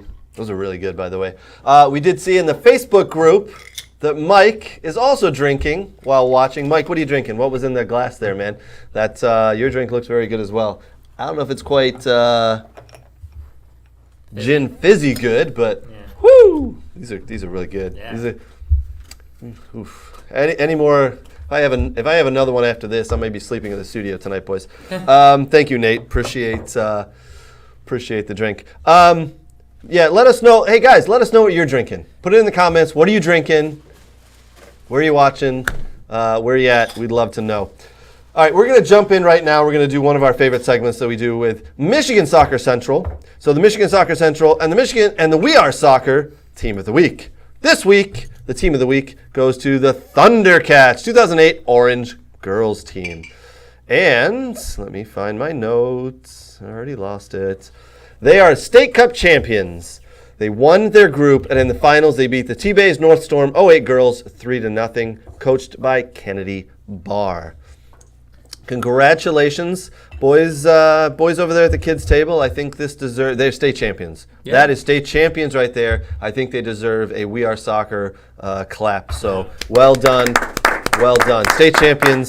Congratulations, girls. That is a huge deal. Let's put that graphic back up. A club that our good friend Greg Janicki coaches at as well. Former Michigan State standout. Yes. And DCFC central defender who played against Ronaldo. Yes. In former Vancouver Whitecap central defender as well, and with Indy 11 in the old not the old NASL, but the most recent NASL. Good friend of ours, Greg Janicki. Yes. But congratulations to the girls there. Very big State Cup champion, very big Team of the Week. That is brought to you by We Are Soccer and Michigan Soccer Central. Listen, if you know of a team that you think is deserving of this award, just let us know. Hit us up. Put it in the comments. DM us on any of the social channels that we're on. Let us know. We want to know who you think should be the We Are Soccer and Michigan Soccer Central Team of the Week. So well done. Another big congratulations goes out to the Michigan State women's soccer team. Yes. This week, I'm blown away by that coach, Jeff Hosser. Michigan State women's team won Big Ten regular season. They are Big Ten champs for the first time in school's history. Congratulations, girls. That is just phenomenal. I know Brooks and I are alumni of Michigan State, so it's awesome to see. Jeff Hostler has taken that team and turned them around and made them absolutely stud of a team. Wow. Awesome to see. Congratulations on the Michigan State University women's soccer team. One note, so they're the number one seed, obviously, in the tournament. Only half the teams make it. Michigan did not make it this year, which is really unusual. Yeah, but they're usually a very good team. Yes. So Michigan State, the women, will play Minnesota at home on October 30th at 4 p.m., and that is on BTN, baby. Hey. So if you're not going to the game, you better watch the game. Watch out for those MSU Lady Spartans, people. Come on. I would love to see if they could go really far, deep into the NCAA tournament. It'd be great to see. Excellent. Well done, ladies, and Coach Jeff Hostler. All right, Brooks, it's that time. It's MLS. It's MLS time, and I can see that Nate is ready. He's wearing his Austin FC jersey. It is MLS time. Yes. MLS Roundup. Oh, yeah. All right, what do we got? It's playoffs. Why don't we... Playoffs? Playoffs? We talk about playoffs. All right, why don't we put up the graphic here real quick. We, the three of us, have a MLS Playoffs bracket challenge going. Oh, there's Brooks. Forget you, Nate. There's Craig. We're tied for second. And Nate is in first. Oh. 25 points ahead of us, man. I'm not surprised with my expert analyst and analytical data that I ran to order to come to this bracket that I picked. Basically, if you want to be successful in anything, what you got to do is pick the teams that you like based off jersey color and or stadiums you've been to. Yeah, that's how I do it too. Yeah, that's how I do it too. Yeah, that's how I ran it down. Brooks thought about like teams that could actually win, and I didn't know the roster for good 2/3 of the team that I picked to win. Fairness. At least he's honest. At least he's That's honest, true. guys. I mean, That's true. honesty. Well done, Nate. And it's not over yet, though. There's still a little bit to go. Brooks, why don't we put up the MLS playoffs graphic here, so as you guys can see. It is now confirmed that Austin has won against Dallas. So it is LAFC versus Austin in the Western Conference Final, and Very Philly nice. and NYCFC in the Eastern Conference Final. Oh my God, who could have predicted that? I don't know. Oh, shit. What did I predict? I can't remember. I think you Yeah. have that prediction. Oh. Well done, Nate. Well Hey. done, Nate. That's why you're leading. You know? I do want to talk about the conference semifinal game, the LAFC versus the LA Galaxy. Yeah. What a game, man! El Traffico. I was thrilled with that game the other day. It was a stunning game to watch.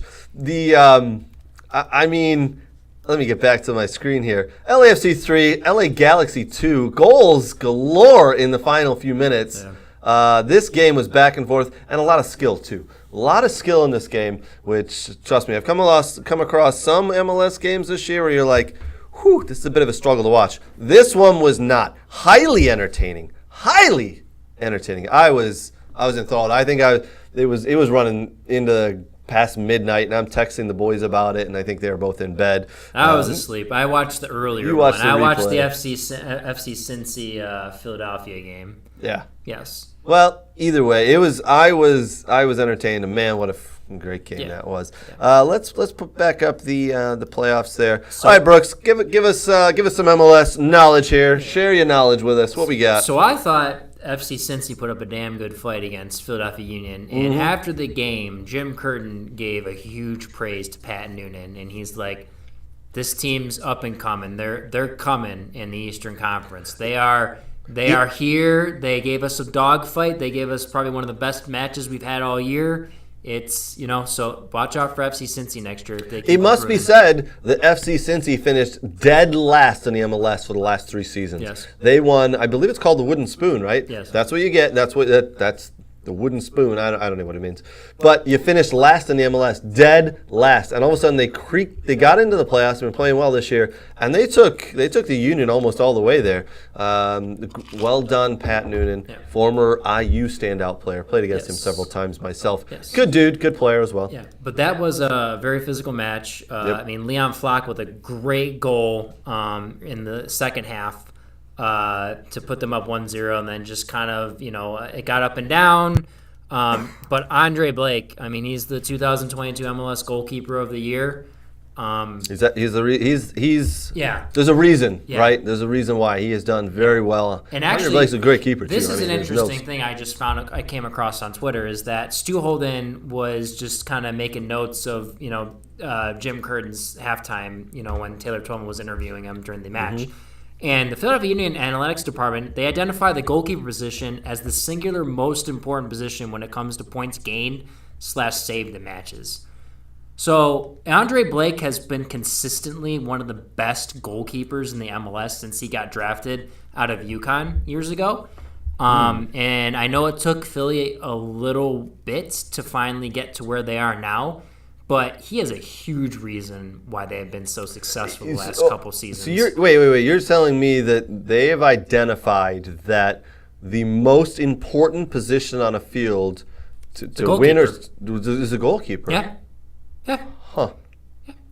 I mean, it's an important player to have, but that's pretty damn interesting. I'll be honest. I mean, hey, I was a goalkeeper and growing up and playing, but I mean, I tend to agree with how they assess that position. That is a position where if you have the right guy in there that can make big saves when the time is called, even when the game is dead and nothing happens and you have to make that one great save, or you have a guy that just consistently just gets pummeled with shots and just keeps making save after save after save, that is what Andre Blake is for this Philadelphia Union team. He's good off his line. He's a great shot stopper. He's got good hands. He's an athlete. He plays with the Jamaican men's national team. He plays well with his feet, good distributor. and he can make, and like I said, when things are not happening and he's called upon to make one big save, he can do that. And that is the toughest part for a keeper sometimes. People don't understand is when the game is just boring and nothing's happening, all of a sudden, there's a free kick somewhere. Yep. Or someone gets slipped through and you have to come out 1v1 to make a save. Or someone cuts someone inside and he curls the ball to the far post and you got to make that save in the upper 90s save. That is the difference between winning and losing games a lot of the times. It's pretty interesting. You don't hear that very often, that is the most important position. But I mean, there are a lot of clubs in the last couple of years that have gone to spend a lot of money on goalkeepers. Roman Berkey is going to play for St. Louis City FC. Can you name a successful club, or can you name a winning side that has done it in spite of their goalkeeper? Manchester United. What year? 2 years ago.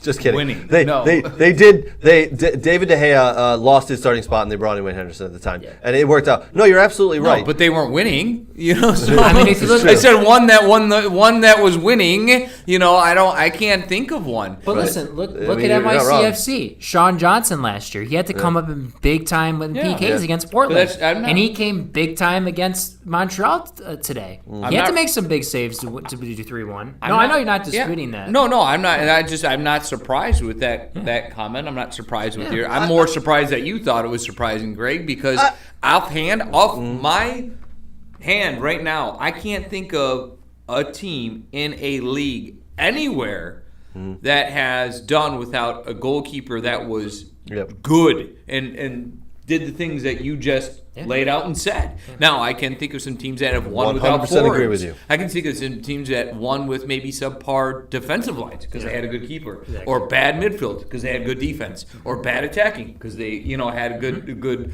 midfielders that helped them. I can actually give those examples, a couple of them here or there, although isolated. I can't think of a team. Andre Blake not going over to Europe, or if he never does, will be the biggest shame ever. Interesting. Because I think he could play for an EPL team and do well.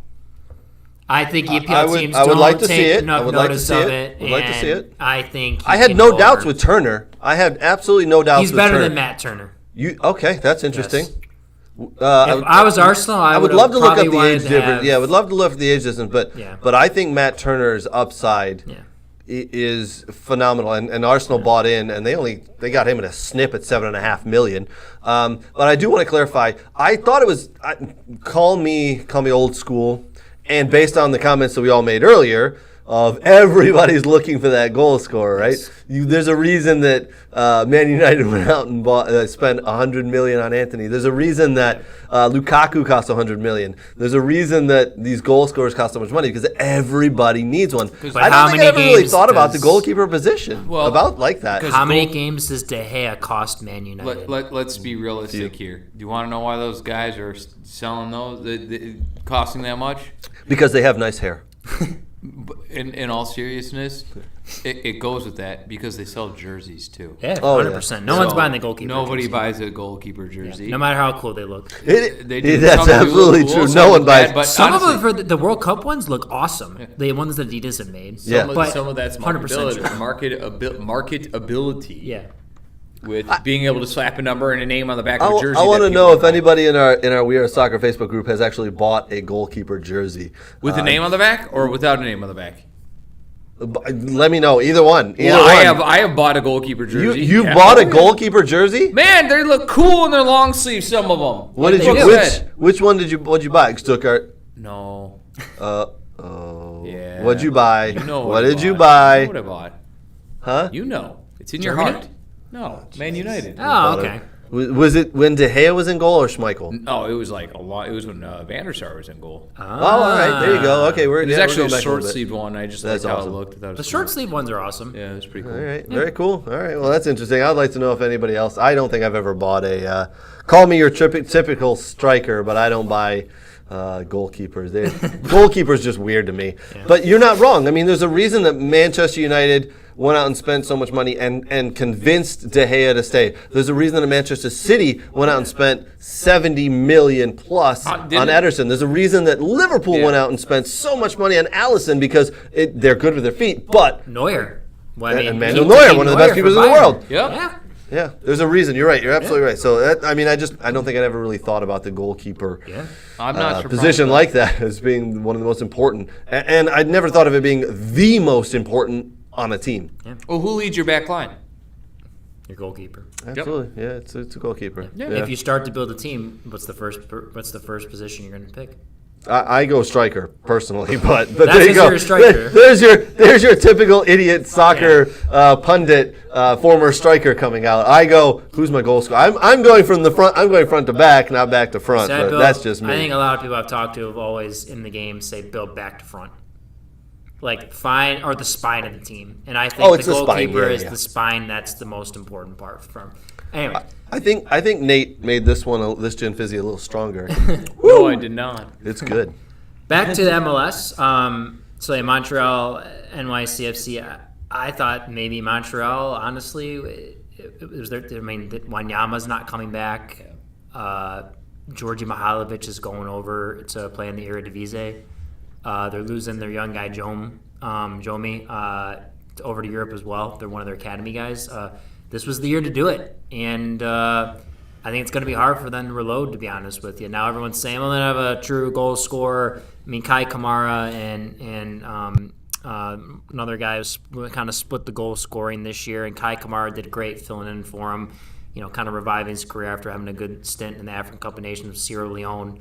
And their goalkeeper position was a little shaky at times. I get that, but I literally thought, NYCFC, they lose their head coach halfway through the year. They lose Castellanos. I thought, this team's good, but how good are they with losing those big players and important people, in the club? And apparently, like I said, you got a good goalkeeper in Sean Johnson.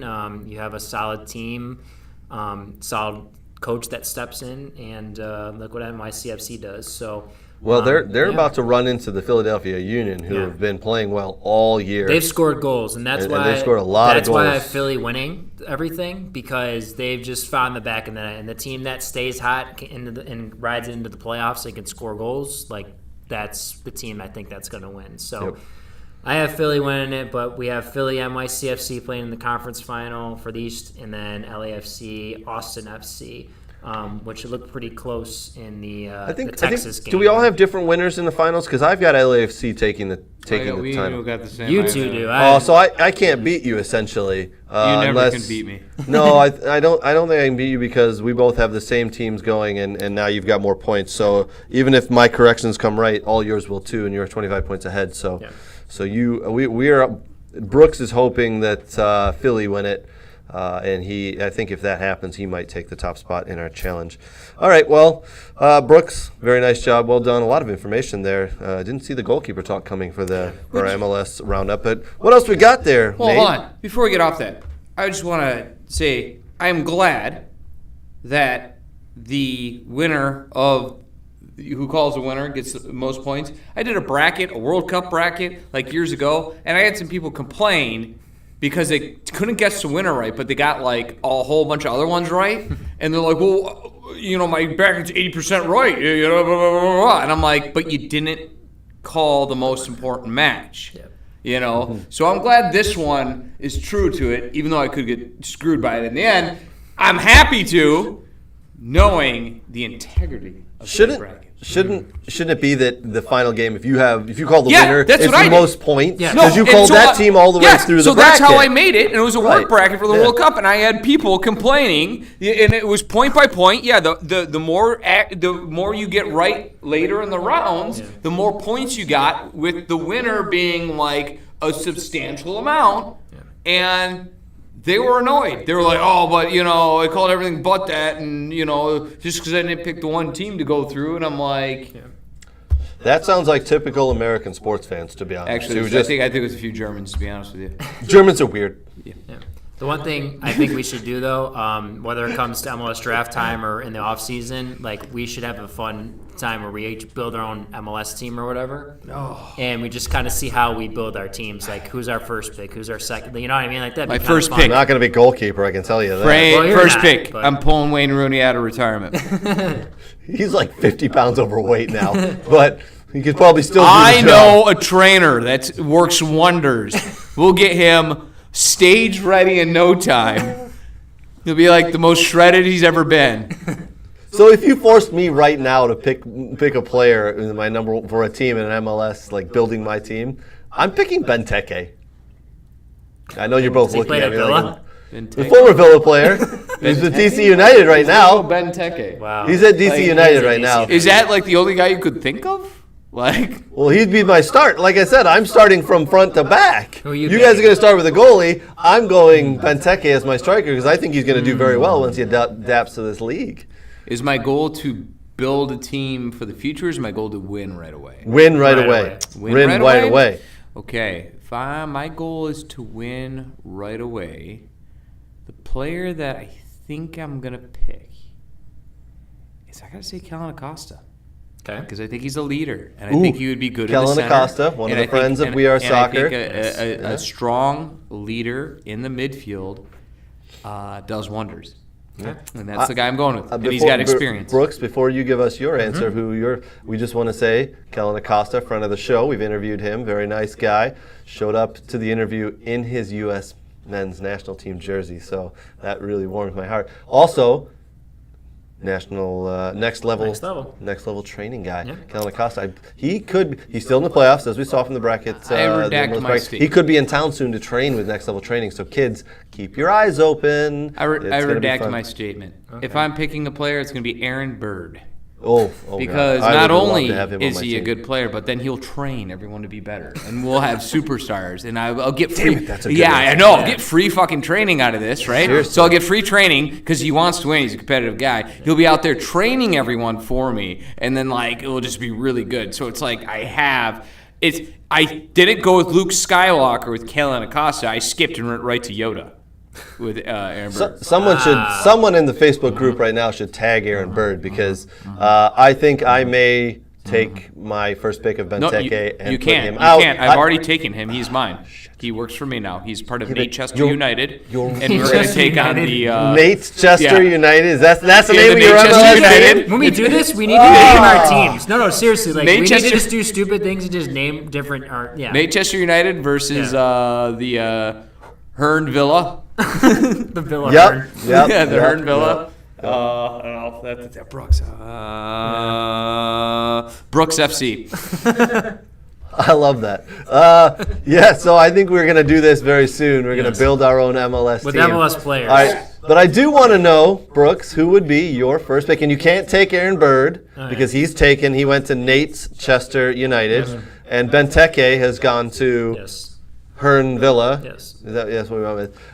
Who are you taking in your first? Seriously, anybody on the Facebook group right now, tag Aaron Bird because he just took the #1 pick over every MLS player. I'm sorry. Go look at my bracket too. Who's in the lead? Apparently, right now I'm the smartest guy in the room that can build a team. Hey, I had to play that card. I got nothing because he's not wrong. We can have rules with this too, where you can take some international. You can take 2 or 3 guys if you want from Europe or something. We can have fun with this. if 2 we or 3 want. guys from Europe. Yeah, but they have to be within certain. Messi. Reason. Messi.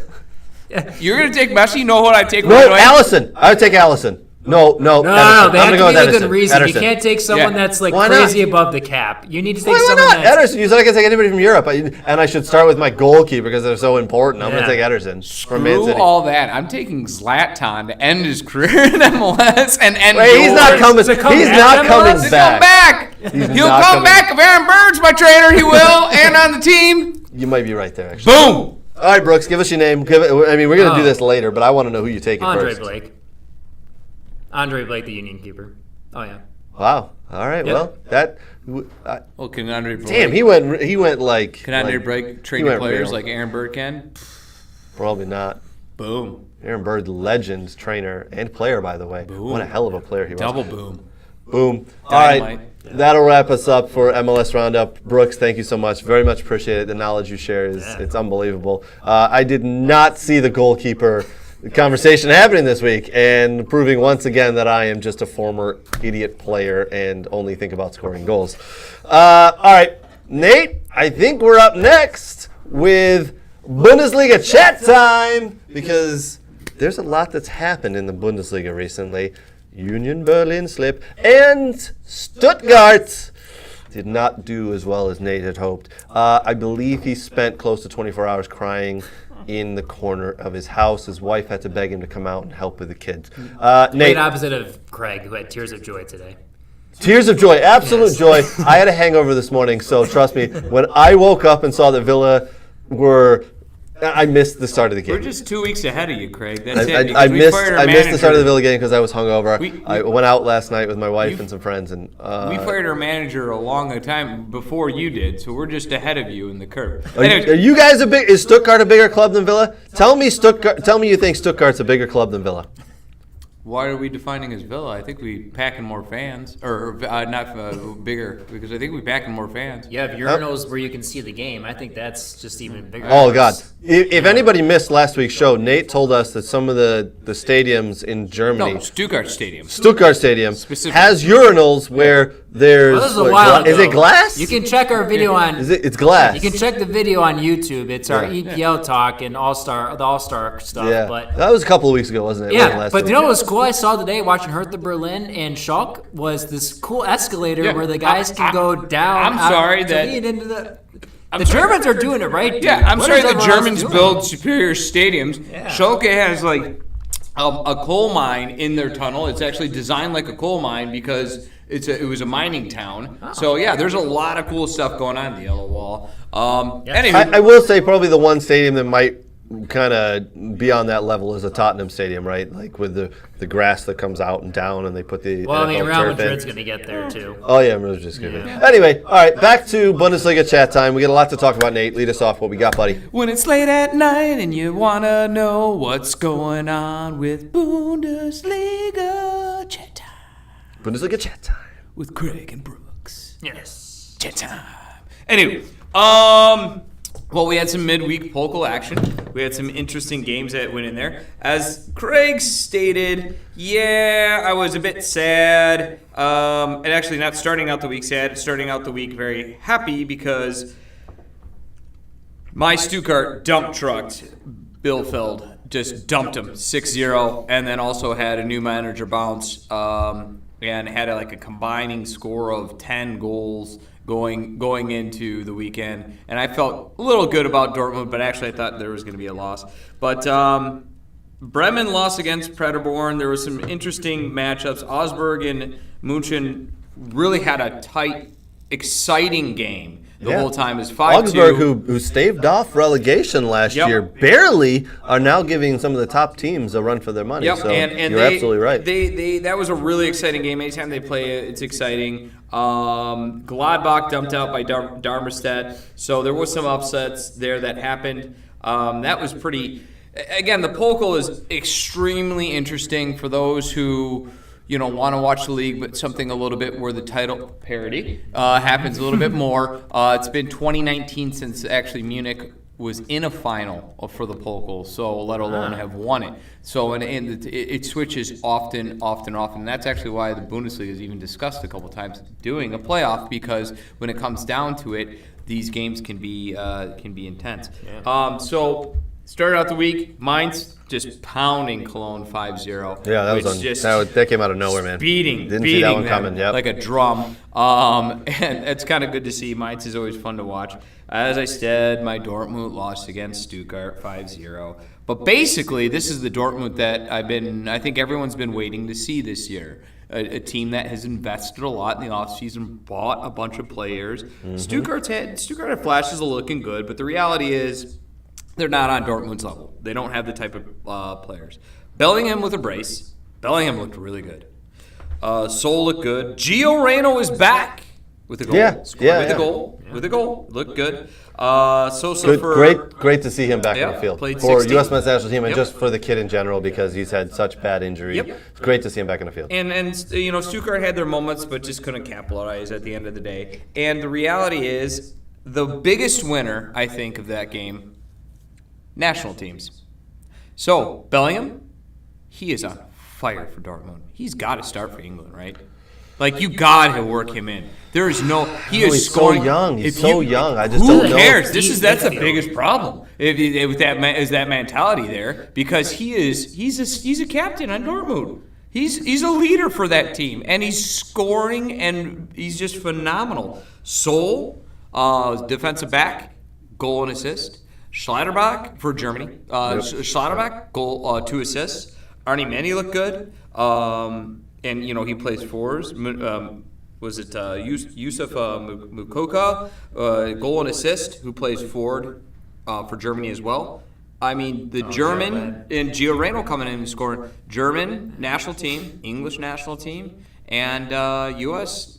national team had been looking at that game going, wow, our players are really looking good here. So that's the biggest winner right now for that team was actually those 3 national teams being able to look at some marquee players or players that could be good for them in the future really performing. And I look at Jude Bellingham, and I think it would be a gross calculated error not finding him in starter or off the bench for significant minutes. Welcome to Gareth Southgate's world, where he does what he wants and he doesn't care about how people are playing or what kind of performances they're giving. I don't think he'll get off the bench. I don't think he'll start any. I agree with Nate 100%. That's a bad idea. Bellingham should start every fucking game for England, but Gareth Southgate runs the team, and it's probably not going to happen because guess what? Jude Bellingham doesn't play for one of the top 6 teams in the Premiership. But, sad to say, but that's true. That's why Yunus Musa didn't want to stick with England anymore, and he's like, I want to play because that midfield, the English midfield's so deep. And Musa will start. Yes. Musa will 100% start. Musa, do you think Musa would start on England right now if he was playing if he had committed to the England national team? Do you think he would with a good play? coach or Graham Potter? Just out of curiosity. Wait, say again? What? I don't understand. I didn't hear. What? Does England have a good coach or do they have Graham Potter? What? England have a terrible coach. That's what I mean. Want so Southgate with Graham Potter, out. no, he's not. I want Southgate out because I good, don't think he's that good. But he's going to be the most winning England manager ever if he does. Yeah. If he just gets us to the semifinals in this World Cup. For a good coach, I think he warrants a starting spot somewhere because there's several positions that he can play. Mm-hmm. And if you watched his goal, Musa's goal against Munich, it was at such a crazy angle, and it was a phenomenal goal. And he's one of the top goal scorers in the league. So I don't see how you overlook him. So I go yes, Brooks. No, I'm talking about Yunus. Does he start for England? Is the American midfielder? No. That's what I'm talking Yunus about. Musa. Yes. Oh. Yeah, I was like, where are we going here? I was like, I thought he said Musiala. No. This is why I'm saying though that with England that you talk about with Bellingham, he's blocked by so many people.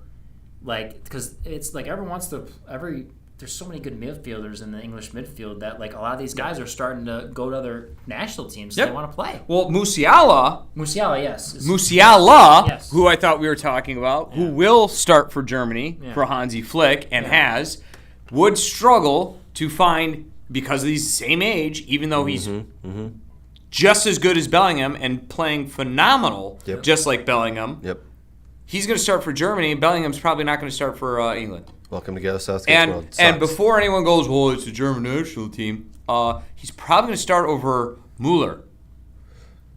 Muller's coming to the end, right? I mean, doesn't matter. He's still. He's past if this his was prime. England, Past his prime. I agree 100%. 100%. He's not past his prime. He was fantastic last year in the league and has been good at this year. He's been nudged out by him. Didn't do so well in the Euros, in my opinion. But I think Musiala deserves to start. I think he's a better player. His one game he didn't do that. He did average and missed an opportunity. If this was England, he was a super sub. If this was England, Müller would be starting over Musiala. This is not England, so they go with the hot hand because Flick knows what he's doing. Anyway, well, he's also coached Müller as well. Oh, he's coached both of them. Yeah, Musiala is gonna play over him. So getting back to it, Leverkusen Wolfsburg. I swear this was the weirdest match I've seen in my entire life. Actually, started. Say what? Kevin Prentice started. Yeah, and first start for Wolfsburg. Yep. Very nice. But that's not why it was weird. Very nice. That's not why it was weird. It was weird because we had a missed penalty.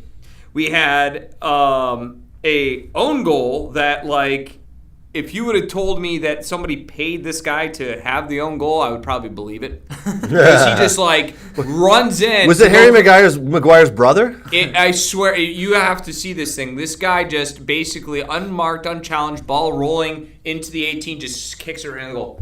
And so if it comes out later in life that somebody paid him off, Andrich, to score a goal, I'd be like, oh, that makes sense. Actually, that I now understand why that happened. Then you had another penalty kick to draw even, and then to end the game, for Mopeng of the Netherlands. Clears a ball into a child's face. It's in first row. He's hats off to him though, because at the end of the game he ran up to him and gave him his jersey and tried to make sure he was okay and felt bad and. But it was the wildest game I've seen. Just with the way the goals happened and the chances and everything like that. Augsburg, Leipzig. This was another interesting one. Augsburg jumped out. Then one of their players got a red card because he decided to hard tackle a player, and then as he got up, he shoved him to the ground. So it was his first yellow for the tackle, and then because he threw him to the ground, he got his second yellow, and he is out. Then immediately after, Silva scores, then Nkunku scores, then Nova scores, and ends 3-3. That's your game, baby. They scored 3 goals between the 73rd minute, with them being down to 10 men, and the 90th. Good job. Tell me the Bundesliga is not exciting and entertaining. Tell me it's not, because that sounds like, I know it's going to be just a random game. There was nothing really, top teams, other teams, just a random game. That's entertainment right there. Absolutely love it. Gladbach is slipping in form. Frankfurt is coming up. They won 3-1, looking really good. We'll put up. Well, as you're talking, Nate, we're going to put up the go Bundesliga for it, because table actually we're gonna, once we get into the table, you'll see how close things are and how exciting it is.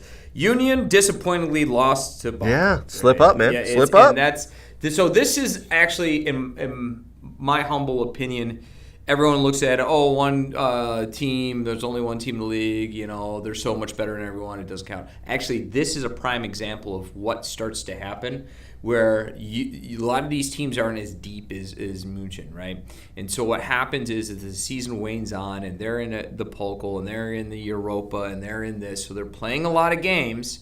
They tend to slip up in these matches here. They actually don't. They tend not to lose against the better teams. These bad teams or lesser teams or lower down the table teams that they then slip or lose points like Union did today, and then that allows München to slowly creep back up because they have a squad that's deeper than the deep well of everything. Speaking of which, and I was very disappointed in that game, not because I'm a big Union fan, but because I would love, I want someone else to win the league to end the critics. Yep. But this is basically, Union is basically the Leicester story right now of that league, or of Europe, is a smaller club coming out of nowhere, not only just newly promoted, but now at the head. So hopefully they can keep it up. Hopefully they can get back on track and get there. And then Munich on Saturday won against Hoffenheim. Funny little thing here.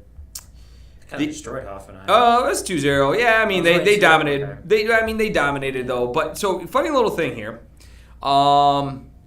The board was open with saying, "Hey, Nagelsmann, we're on the same page. We sold Lewandowski. We're not going to run with the target forward. That's not what we're doing here." Blah, blah, blah, blah, blah, blah, blah. Right? Okay, yeah. That was like 3 games ago. Yeah. And Chapo Moteng has started since then as a starting forward, but Chapo's doing good. Chapo had a goal of that game. He's actually on a good hot streak. He's actually been playing very well. I think he had a goal and assist, or it was part of a goal and assist. But it's just kind of interesting what might be going on there, because a little bit of a power struggle maybe at Bayern Munich. Chapo wasn't starting, then all of a sudden that comment came out in the last 3 games. He's been starting. Yeah. So very interesting. Maybe just a change in system or style to try to make sure they're getting back on a winning way. We will see. So if we look at the table, I don't know if you want to throw that back up. Yeah, we'll put that back up there. This is getting hot and heavy here. Union, 23. München, 22. Freiburg, 21. Frankfurt, 20. Dortmund, 19. Mainz, 18. Hoffenheim, 16. Leipzig, 16. And no, I'm not just counting for fun. Those are the points that separates everyone up and down the table. So it is extremely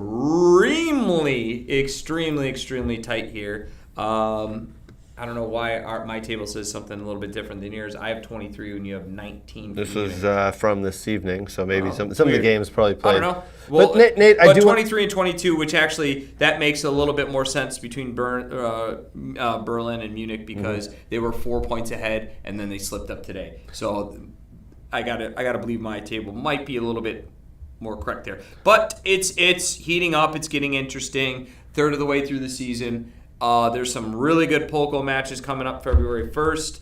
My Stuttgart. Did you say February 1st? February 1st, because you got to remember, World Cup in November, plus all the other breaks and all that fun stuff. Traditional German break usually happens around November anyway. So February 1st is a long time away, buddy. Yeah, well, November, December, January, February, That's right? next And the year. World Cup happens when?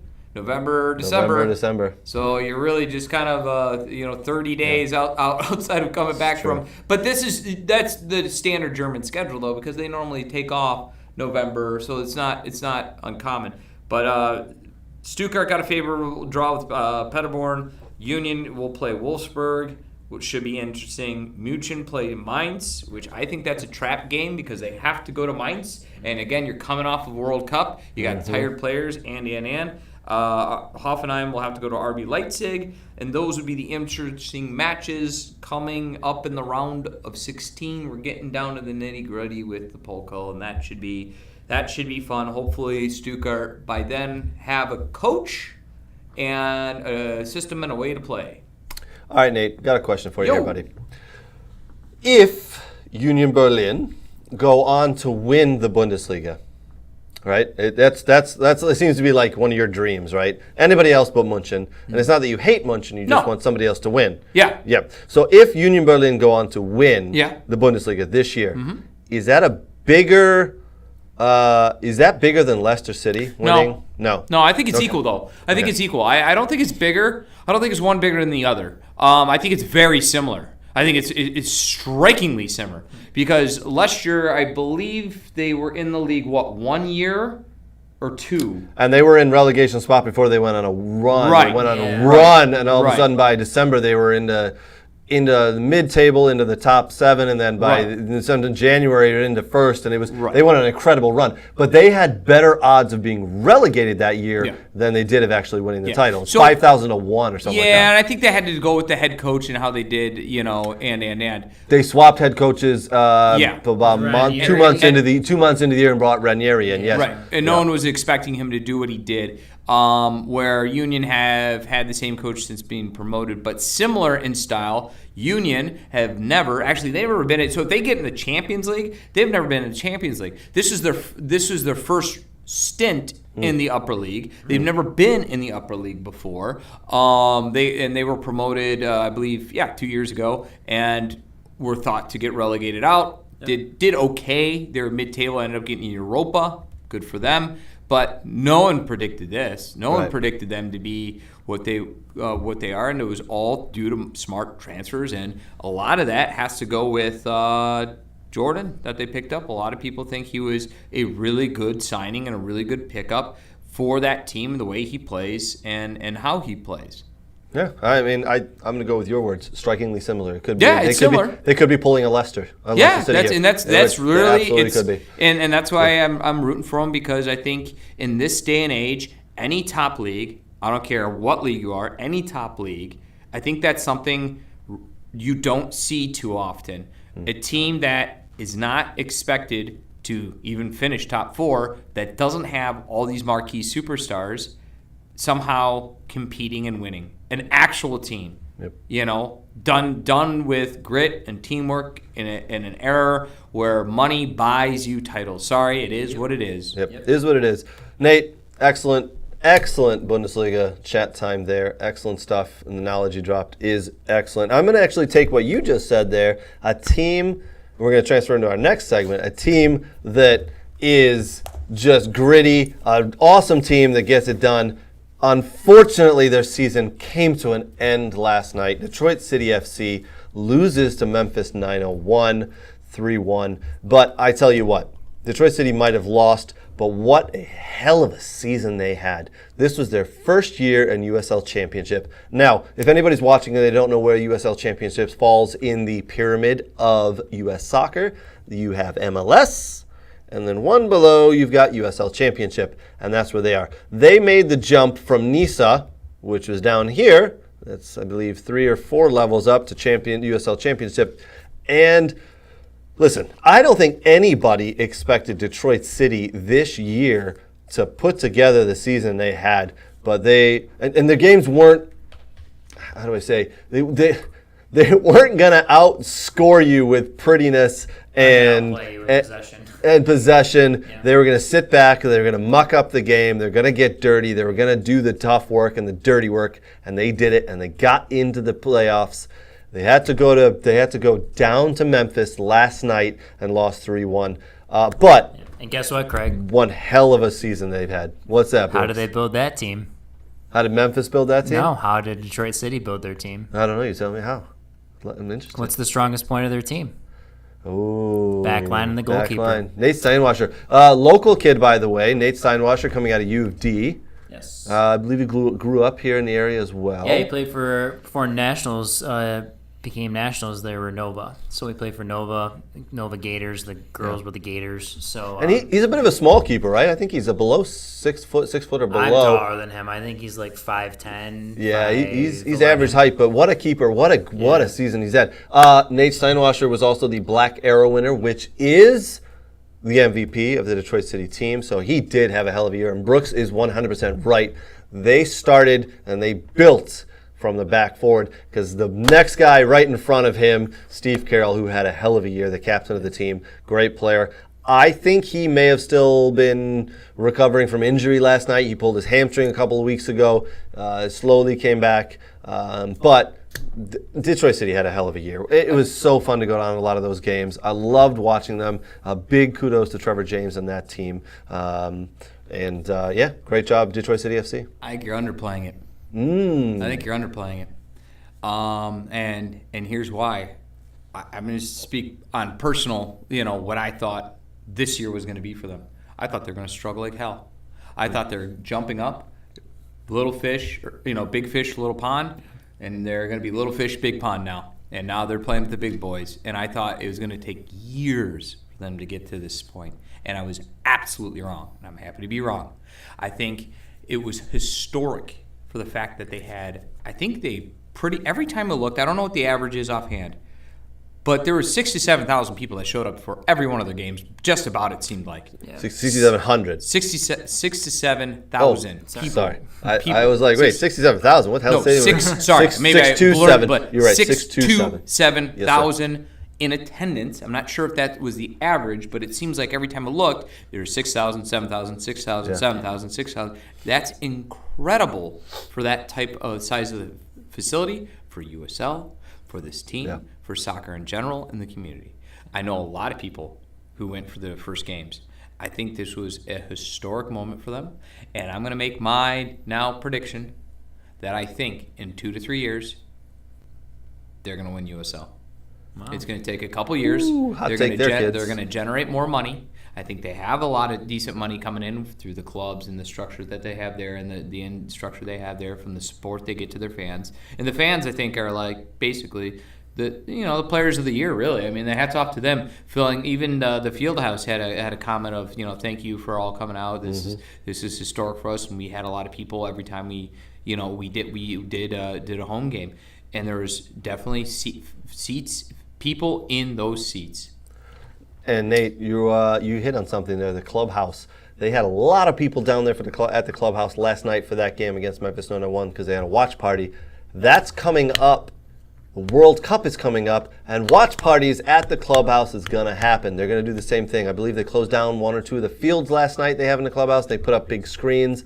You can bring a blanket, bring some chairs, and sit down there. Guess what, folks? The World Cup is coming, and you're going to want to watch it. Head down to the clubhouse. It's going to be fun. You know what? We Are Soccer and Michigan Soccer Central are going to do some watch parties for the U.S. games. I'll tell you this. When I was I was grateful enough to be in Germany when the Euros were going on, and Germany was in there, and we went to several or I went to several watch parties in and around, and it's better than it puts something so unique on the game. Being around fellow supporters, it makes it like watching it so much more enjoyable for those who obviously didn't fly to Qatar, or can't afford it, or for various reasons you can drive down the road and watch it there, and that's just pretty awesome. I'm going to hopefully sneak out and be there. I thought you were gonna cook and we were gonna come watch games at your place. We could do that too. I got a couch. It's nice, but so you have friends. Yes. But in all seriousness, I really think DCFC had a historic, phenomenal year, and they're going to look back in the time of history at this point being the jumping off point for great things to come. I agree. It was a historic season.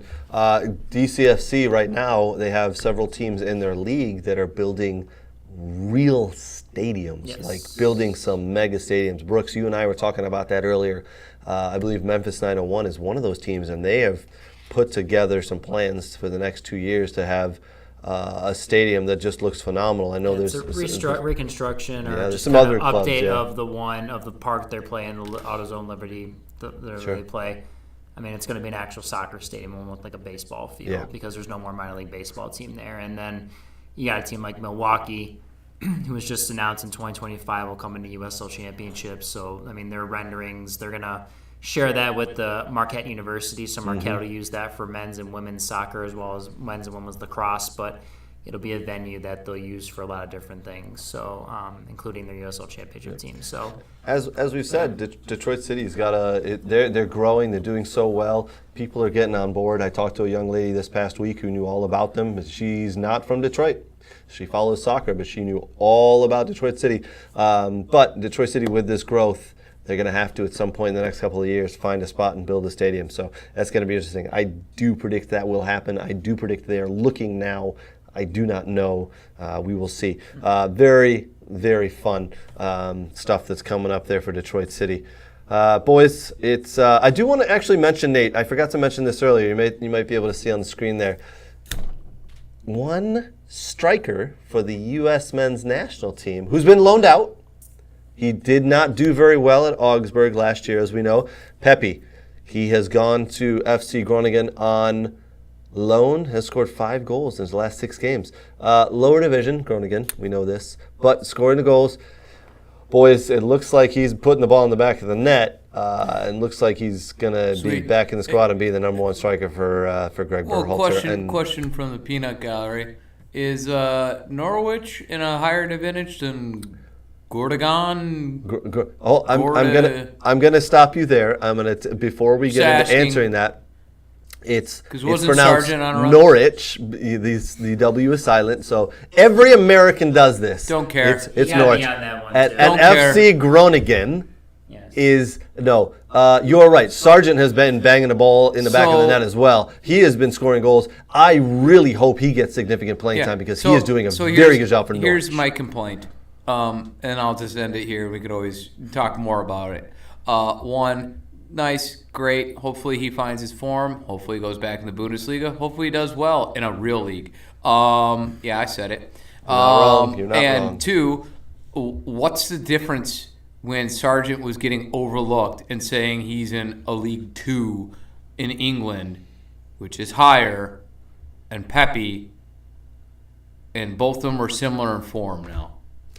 I can't answer that because I agree with you 100%. All right. You know what? That's going to bring us something to talk about next week. So check back in, guys. We'll talk about Pepe, Sargent, and all of the U.S. men's team because as we get closer to the World Cup right now, we are 28 days away. 28 days away from the biggest soccer event in the world. I still can't get past my head. I'm still stuck on club season and everything that's going on. Anyway, that's going to end us for this week. Guys, Nate, Brooks, thank you for joining as usual. And Nate, the Gin Fizzies were phenomenal, by the way. Very good. Everybody who joined online, thank you so much. Do us a huge favor. Give us a like, give us a subscribe, give us a share. And if you're listening via podcast, write a comment. Let us know what you thought. Give us a 5-star review. We'd very much appreciate it. All right, guys, that's going to do us for the week.